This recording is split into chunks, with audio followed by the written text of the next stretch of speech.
Hey guys, Mr. Hyatt here. This is part 2 of the AP Biology Chapter 2 lecture. When we left off, we were discussing atomic structure.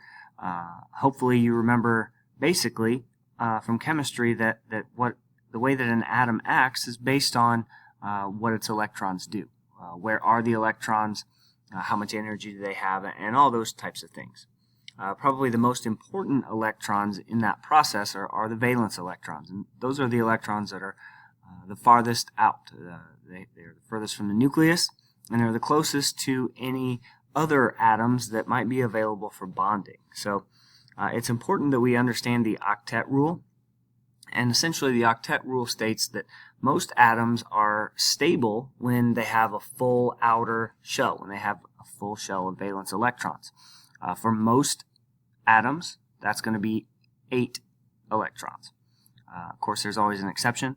The first two, both hydrogen and helium, are going to be stable when there are 2 electrons. So if you notice there, that bottom point, when an atom is stable, there's no reason for it to react, so no reactions take place. That's why the noble gases on the far right side of the periodic table are often called inert gases. They don't react.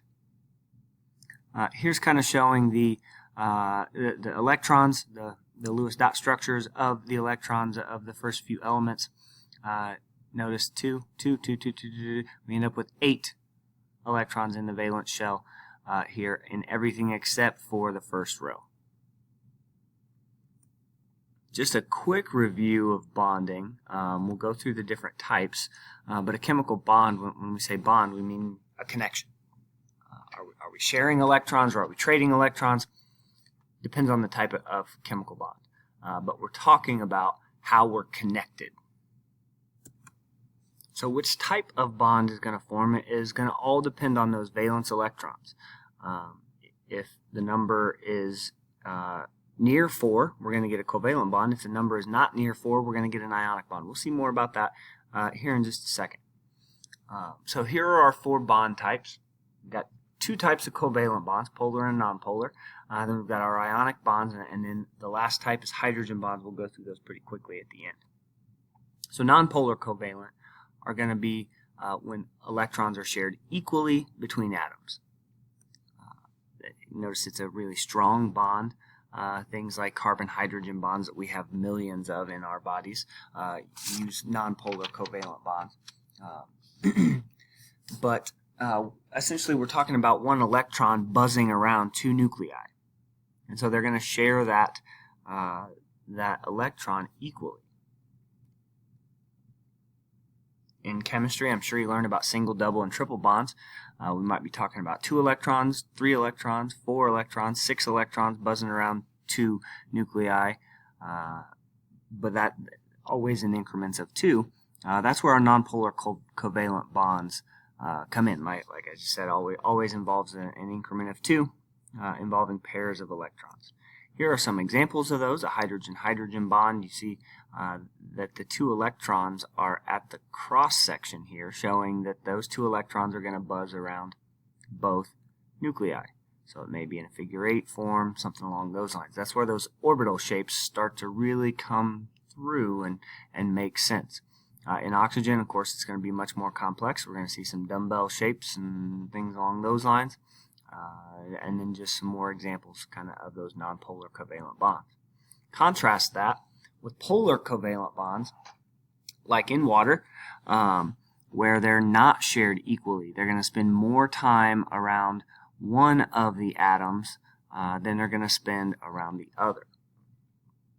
Same kind of concept. Let's go back to our picture. The idea we're talking around here is electronegativity. So the oxygen pulls harder on the electrons than does the hydrogen. So that electron is going to spend a little bit more time around the oxygen than it is around the hydrogen. We're going to see that oxygen has a partial negative charge and hydrogen has a partial positive charge in water. It's the big reason that water is such a good conductor of electricity. So again, that's nonpolar. That's polar covalent bonds. Ionic bonds we all know and love because we memorized all the ions in chemistry, and we figured out that 1 plus 1 and minus 1 cancel out, and so they get along really well and all those types of things. Some vocab review. Remember, cations have lost electrons that make them positive, and anions are negatively charged because they've gained electrons. Essentially, an ionic bond is where we're going to trade electrons, and then we're going to be electrically attracted to one another. So we're not sharing electrons like we were in covalent bonds, we're swapping them. And then a cation's positive charge is going to be drawn to an anion's negative charge. Here's a picture of that. We've got sodium and chloride, table salt, our favorite ionic compound. The sodium donates an electron to chlorine, and makes a chloride. Notice now we've got a full octet here, we've got a full octet here, everybody's happy. As a result of losing the electron, this cation is positively charged, this anion is negatively charged from gaining that electron. So just like magnets, the plus and the minus attract one another, and we get an ionic bond.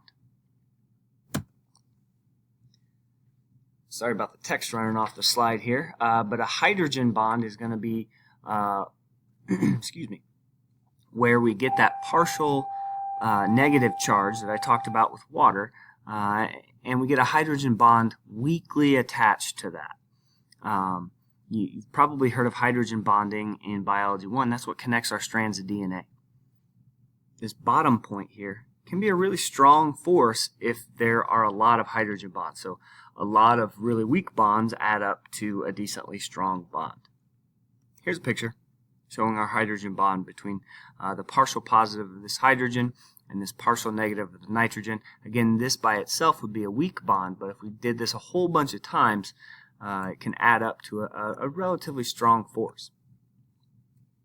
The shape of our molecule, if you notice, those molecules are all different shapes. If I jump back a few slides, I guess several slides now, we look at these molecules. We've got some linear molecules, we've got some bent, and then we've got some cross-shaped molecules. So what's going on there? Why are those different shapes? Well, a lot of that's based on the orbitals, and that kind of connects these two ideas. Molecular shape is huge in biology because one of the main tenets of biology is that form dictates function. The shape of something dictates how well it does its job. Think about, I can probably make a basket with a football, but it's tough. It's not shaped for that. I can probably throw a basketball a little ways, but it's harder than throwing a football. It's not shaped for that. Same thing with if you think about respect to music. A guitar and a mandolin are similar instruments. They're just shaped differently.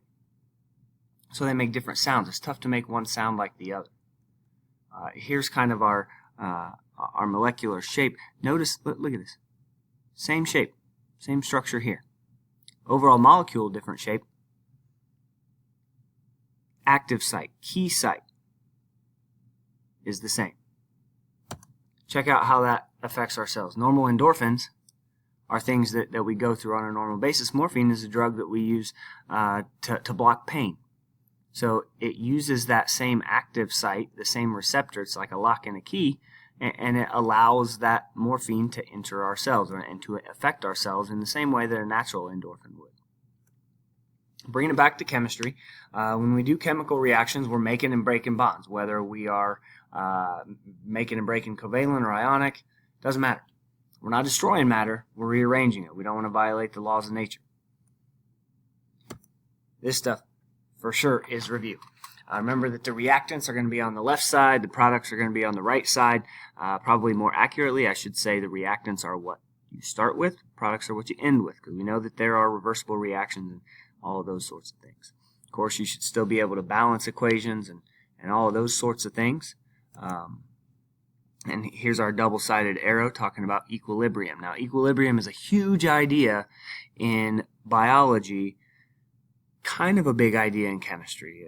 Chemistry 1, you just don't get to it a lot. You probably did a Le Chatelier's principle lab where you changed the colors of solutions and you played with equilibria, but that's something we're going to spend a lot of time about.